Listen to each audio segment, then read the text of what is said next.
जय जगन्नाथ। आज ठाकुरंकर स्नान जन। आज हूँ ज्येष्ठ पूर्णिमा। सबु वर्ष यही दिन ठाकुर घरे स्नान करई दी। आमे तो ठाकुरंकर बेसी नीति जानिनु, जेते कि जानिछि जेते कि शुणुछि करुछि। ठाकुर को शुणी चंदन पंचामी तो अति प्रिय, से चंदन रु ठाकुर को गाधे दौची।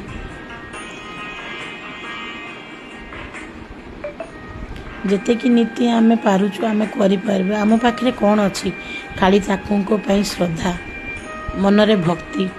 से तो कालिया, से तो सबू जानिछि, समस्तंकर मन कथा जानिछि।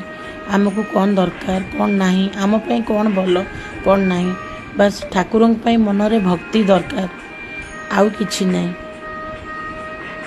ठाकुरंक रूप केते सुंदर, ठाकुरंक अनेले जेमति आत्मा तृप्ति हो जाए, आखरु अश्रु बाहरी आसे। किछि मागिया को दरकार पड़ुनी, ठाकुर सबू दे दौचंदी बिना मागिबा आगरु।